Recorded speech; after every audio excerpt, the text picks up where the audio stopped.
व्रतों में एक व्रत कम कर लो और मौन व्रत चालू कर दो। कौन सा व्रत? मौन। ज्यादा बोलने से काम बिगड़ जाता है। 3 तोतले थे, उनकी शादी नहीं हो रही थी। शादी इसलिए नहीं हो रही थी कि जहां से लड़की वाले आए तो ये बोल दें। अब बोल दें तो लड़की वालों को लगा लड़के तो तोतले हैं।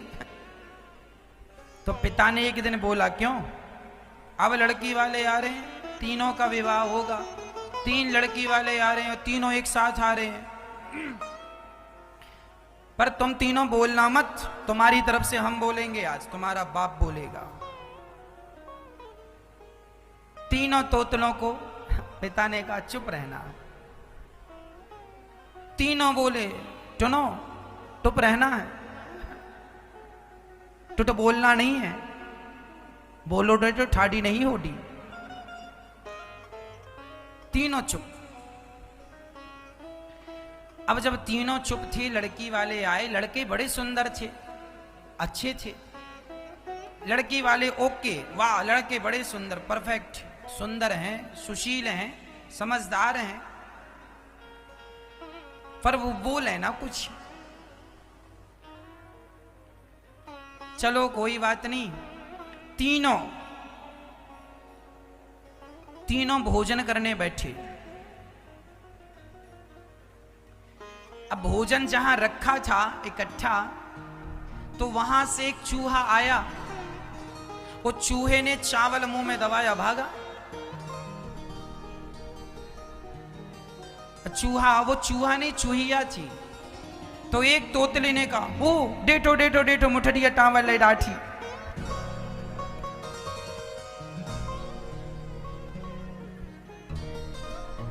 दूसरे ने कहा, नारे डाडा टाटा रहा।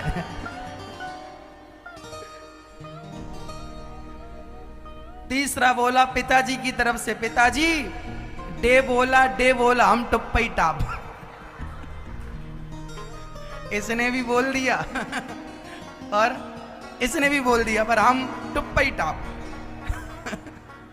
हम बिल्कुल चुप। डे बोले हम, मतलब ये बोला, हम नहीं बोले। डे बोले हम टुप्पई टाप। तीनों लड़की वाले भाग गए। क्यों भाग गए? जीवन भर कुंवारे रह गए। क्यों? बोलते हैं। इसलिए आपसे कहा करता हूं, बोला ना करो। ज्यादा बोलने में ज्यादा झंझट होता है, ज्यादा टेंशन होती है, इसलिए चुप रहा करो, चुप। डे बोले आप टुप्पई टाप रहना, और यदि आप बोले तो फिर झगड़ा होगा। सास बोले, जिठानी बोले, डे बोली हम टुप्पई टाप। हम बिल्कुल चुप रहे। जिठानी बोलती रहे, सास बोलती रहे, पर हमें टुप्पई टाप। श्री भागवत जी का यह प्रसंग हमें आपको याद रखना चाहिए कि कम बोलने से झगड़े कम होते हैं। नारद जी कहते हैं आज कहीं शांति नहीं है गृहस्थों के घर में। क्यों? क्योंकि तरुणी प्रभुता गे है, श्याल को बुद्धिदायक, कन्या विक्रीणे लोभात दंपत्ति नाम चकल कनम। बड़ी विडंबना है। आज घर में किसकी चलती है? तरुणी प्रभुता गेहे। आज घर में नई नई बहुओं की चलती है। सासू माँ की कोई पूछ नहीं। मैया आपकी पूछ है कि नहीं? घर में कोई पूछ नहीं। लो आज सारा झगड़ा ये सब पूछ का है। इसलिए हनुमान जी ने अपनी पूछ में आग लगवा दी। सारी झगड़ों की जड़ ये पूछ है। सारी झगड़ों की जड़ क्या है? क्या है? पूछ। हमें पूछा नहीं। सास कहती है बहू ने पूछा नहीं, बहू कहती है सास ने नहीं पूछा, फलाने ने हमें पूछा नहीं। आज जितने भी झगड़े हैं पूछ के कारण है, हमें पूछा नहीं। इसलिए आप जितना जल्दी हो सके अपनी पूछ में आग लगवा दो, ना रहेगा बांस, ना रहेगी, ना बजेगी। सारी विवादों की जड़ ये पूछ है। इसलिए हनुमान जी लंका गए तो अपनी पूछ में आग लगवा ही ली।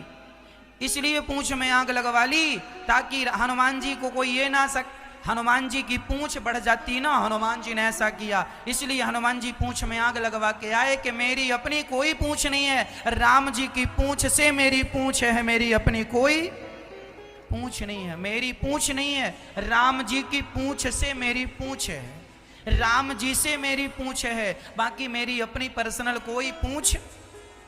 और आप लोग अपनी पूछ लिए घूमते रहते, हमारी पूछ, हमें नहीं पूछा, हमें तो पूछो। सारा झगड़ा ये पूछ का है। तो आप लोग आग लगवाएंगे कि तेल वेल हम ही इकट्ठा करके दें? हाँ मैया जी, सास लोग ना बुढ़ापे में ये गाना ज्यादा गाती हैं, हमारी बहू तो हमें पूछती नहीं, हमारा बिल्कुल नहीं पूछती, बेटा भी नहीं पूछता। अरे भाई, अब मैया जी आप बूढ़ी हो गई हो, अब अपनी पूंछ में आग लगवा लो। जितने जल्दी हो सके पूंछ को समाप्त करो, अर्थात अहंकार को समाप्त करो। और जैसी भी रोटी मिल जाए प्यार से, या कैसी भी अपना पेट भर के समय भगवान को दो, भगवान के भजन में समय खर्च करो। अब कोई पूछ रहा है, नहीं पूछ रहा है, समय बहुत कम बचा है आपके लिए। गई बहुत थोड़ी रही नारायण अवचेत, काल चिरैया चुग रही निस दिन आयु खेत। बहुत चली गई, थोड़ी बची है, अब पूछा पाछी में समय ना गवाओ। कोई सम्मान करे, अपमान करे, ना सम्मान में उलझो ना अपमान में उलझो। अब भगवान का चिंतन करने में समय लगाओ। कोई अब बुढ़ापे में तुम्हारा सम्मान कर भी दे तो तुम्हें मिलेगा क्या? क्या मिलने वाला? चलो तुम्हारे बुढ़ापे में कोई तुम्हें सम्मान दे, अच्छा है कि बच्चों को माँ बाप का सम्मान करना चाहिए, अच्छी बात है कि बच्चों को, बहुओं को माँ बाप का सम्मान करना चाहिए। पर सम्मान ना मिले तो कोई बात नहीं, सम्मान की चाहत भी नहीं रखनी चाहिए।